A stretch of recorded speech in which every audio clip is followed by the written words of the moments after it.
تو اس میں وہ پوائنٹ دیکھ لیں گے. اس کے علاوہ ایک کوئک ریویژن کر لیں گے کہ غزل میں کیا کیا چیزیں ہیں جو ہمیں یاد رکھنی ہے. تو دیکھتے ہیں جو پوائنٹ رہ گیا تھا.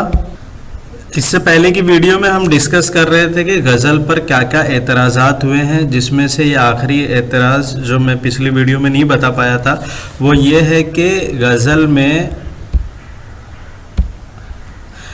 میں جو معشوق ہوتا ہے وہ امرد ہوتا ہے، یعنی مرد سے متعلق کوئی بھی بات بتانے کے لیے امرد ورڈ یوز کرتے ہیں. تو معشوق جو ہوتا ہے وہ امرد ہوتا ہے، یعنی معشوق غزل میں جو یہ کسی نے اعتراض کیا غزل پر، اور یہ شعر مثال کے طور پہ پیش کیا کہ حسن تھا تیرا بہت عالم فریب، خط کے آنے پر بھی ایک عالم رہا.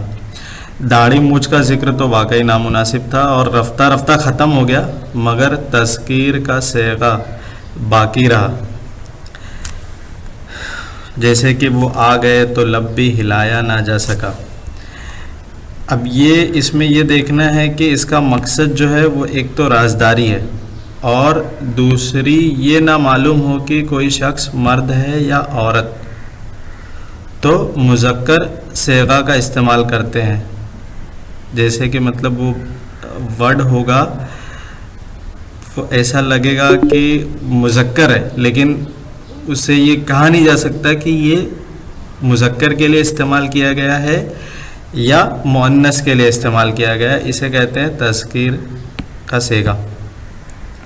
یہ اعتراف بھی کیا گیا کہ غزل کے شاعر کو الٹے چلنا پڑتا ہے. مطلب یہ کہ ردیف، اگر غزل مردف ہے تو پہلے سے طے ہے، اور اس سے پہلے قافیہ ہے.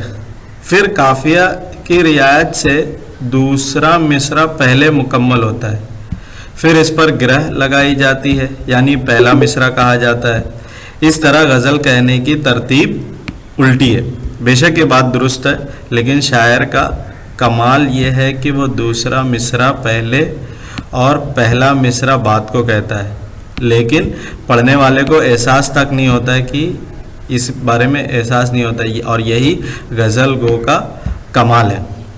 تو یہاں پہ غزل پہ جو اعتراضات ہیں وہ لگ بھگ جو میری نالج میں ہے وہ ختم ہو گئے ہیں. ایک کوئک ریویژن کرتے ہیں کہ ابھی تک ہم نے غزل میں کیا کیا ٹاپک دیکھے. ہم نے سب سے پہلے غزل کے بارے میں دیکھا، غزل کیا ہے، اس کی ابتدا کیسے ہوئی، اور پھر اس کے بعد ہم نے دیکھا غزل کی خصوصیات، جس میں ہم نے ردیف کے بارے میں جانا. پھر مطلع کیا ہوتا ہے، مقطع کیا ہوتا ہے، اس کے بارے میں ہم نے دیکھا. پھر ہم نے دیکھا کہ غزل کی مقبولیت کے اسباب کیا تھے، جس میں یہ داخلی صنف ہے. یہ پھر غزل بہت ہی اختصار اور رمز و کنایے کے ساتھ کہی جاتی ہے، یہ اس کی خصوصیت کا سبب ہے. پھر مضمون کے لحاظ سے اس کی خصوصیت کے سبب ہم نے دیکھے. پھر دوسرے اسباب جیسے کہ محذوف، یعنی شاعر کچھ کہتا ہے اور کچھ قاری کے تخیل کے لیے، قاری کی سوچ کے لیے چھوڑ دیتا ہے. پھر ہم نے دیکھا ایک اور سبب ہے ابہام، یعنی کوئی بھی بات کلیئر غزل کے شعر میں نہیں کہی جاتی ہے، بلکہ اس کچھ پیچیدگی کے لحاظ سے چھوڑ دی جاتی ہے، جس سے قاری اس کے کئی مطلب نکال سکتا ہے. پھر ہم نے دیکھا کہ ایک سب سے اہم وجہ جو ہے وہ غزل کی مقبولیت کے وہ ہے غنائیت، یعنی جس سے غزل میں ایک گنگناہٹ پیدا ہوتی ہے، اور اس میں وہ گنگناہٹ پیدا کرنے کے لیے جو مدد کرتے ہیں وہ چیزیں ہیں کہ غزل کے اشعار ایک ہی وزن اور بحر میں ہوتے ہیں. پھر ردیف اور قافیہ اس میں مزید اضافہ کرتے ہیں. دیکھا ہم نے پروفیسر مسعود حسین خان نے تو غزل کے پاؤں میں ردیف پائل سے تشبیہ دی.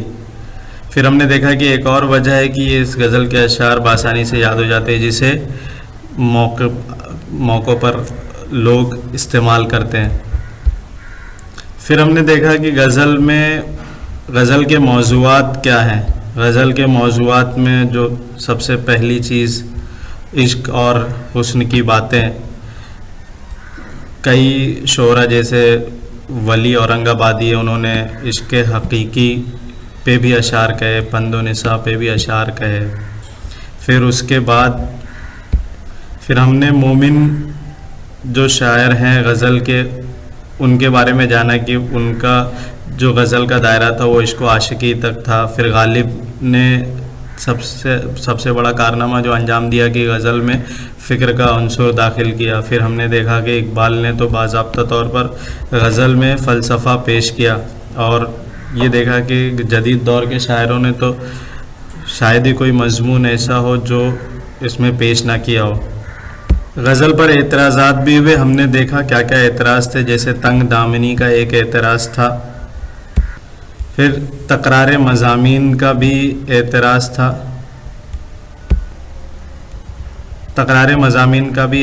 تھا.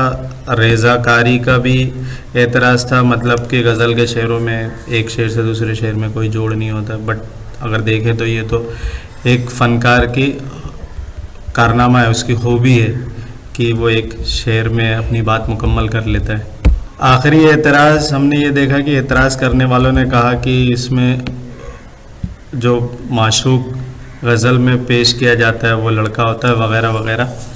خیر یہ تھی ویڈیو غزل کے بارے میں، جس میں ہم نے غزل کی جانکاری دی. اور بھی چیزیں ہیں جو آپ اور کتابوں سے حاصل کر سکتے ہیں. اس ویڈیو کے تحت ہمارا مقصد تھا کہ آپ کو ایک کلیئر پلیٹ فارم دکھا دیا جائے کہ آپ کو کیا کیا پریپیئر کرنا ہے اور کس ڈائریکشن میں پریپیئر کرنا ہے. اگلی ویڈیو میں ہم بات کریں گے ایک دوسری صنف سخن، جو شعر کے سخن ہے، جو شعر کی صنف ہے وہ ہے قصیدہ. ہم